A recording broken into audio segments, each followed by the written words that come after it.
I'm here in Folsom, California at the Nimbus Fish Hatchery, operated by California Department of Fish and Game. I'm here to see the tagging process for salmon. The tagging process is even more important today because there's been a mysterious decline in the salmon population. Alice, can you tell us a little bit about the department's tagging program for the salmon fish? Sure. Yeah, this program has been under development since 1998, and we've been working with several other agencies to develop this program. And the objective of the program is to mark and coated wire tag 25% of our production releases of fall run Chinook salmon from all the Central Valley hatcheries, so that we have a coordinated, consistent tagging program from year to year. And the program is going to allow us to track these fish from the hatchery throughout their life cycle, through the ocean fishery, the inland fishery, and then on their return to the hatchery and the rivers, we're going to be able to track the hatchery reared salmon throughout their whole life cycle, figure out more what's going on with these salmon populations. Oh wow, look at that.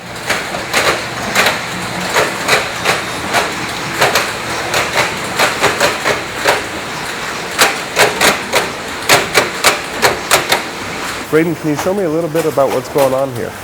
Yeah, you guys were just outside. You saw the external fish pump that's sucking fish from the raceway. They come through the hose. There's a dewatering device right there, and that's how all the fish from the raceways enter the trailer.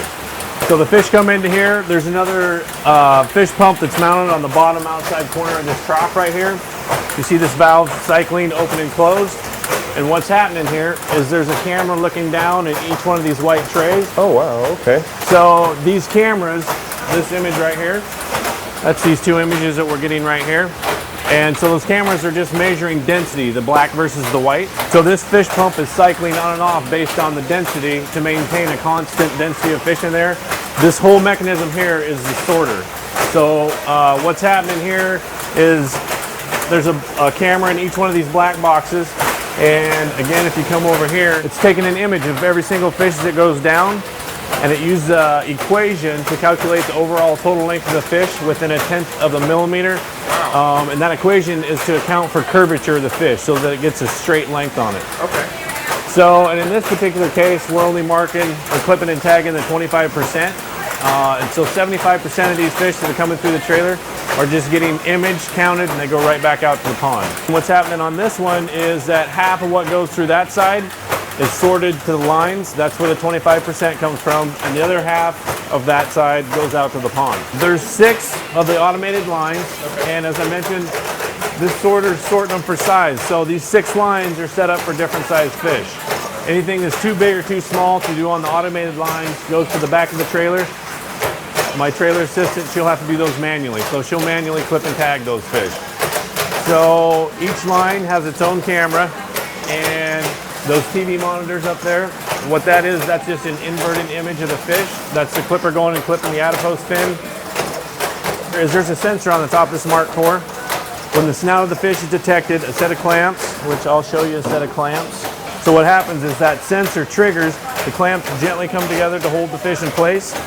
And then there's these other little pads right here that are called belly lifters. And the idea behind that is so that it arches the fish's back so that the adipose fin sticks up very well so that it can go down and get a good clean clip. And then the camera on the line takes 2 images of every single fish. Well, here's the first image where it's finding the center point of the adipose fin. So that's where it's finding the X and Y coordinates so the clipper knows where to go to clip the fin. And then there's after it flips it. If the fish flips its tail or it's the wrong size fish, that fish will get rejected. Each line has a reject tank. If it didn't get clipped or tagged properly, it gets rejected. Same thing, she'll do them in the back to make sure all 25% of the fish that are supposed to be clipped and tagged do get clipped and tagged. Would a tag fish, would it be visibly identifiable? Is anything different? The adipose fin will be missing. Okay. You know what the adipose fin is? I can grab a fish. Yeah, but if you could show me, yeah. Yeah. So this one right here is missing the fin right there. This one here still has it. And that one fin missing indicates it's a tag? Yep. And it's so fast. Pretty much instantaneous. I think it takes 2.1 seconds to actually process a fish between the clip and tag.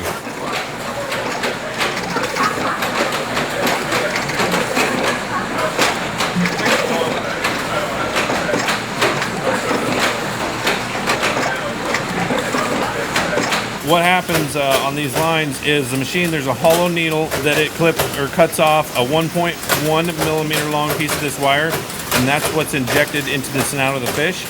Basically, my best analogy for this is it's a 6-digit numerical code, so if you look under a microscope at this wire, it just repetitively says that over and over and over. This wire is actually like giving a specific group of fish a social security number. And do you put the whole fish under a microscope, and how do you see it? No, they'll cut the snout off and then send it to a lab where they'll actually dissect the snout until they retrieve this tag. Okay. Look at it under a microscope and they can tell you this fish came from Nimbus Fish Hatchery, was released at this time, all the information there is to know about that fish. This technology was developed over the years by Northwest Marine Technology in Washington State. It's used throughout the Northwest to mark and tag Chinook salmon and steelhead.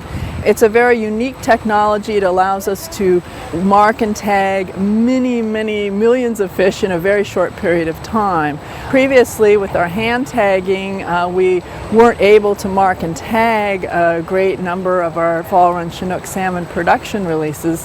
Through this technology, it allows us in a very short time period in the spring months to mark and tag. We're going to be processing a total of 32 million fish this year through these tagging trailers, and it's going to give us the numbers of fish marked and tagged that we need to really be able to tell what's going on with these populations. I'd like to thank the California Department of Fish and Game for giving us this opportunity to see the hatchery. For GTTV, I'm Chad Vanderveen. Thanks for watching.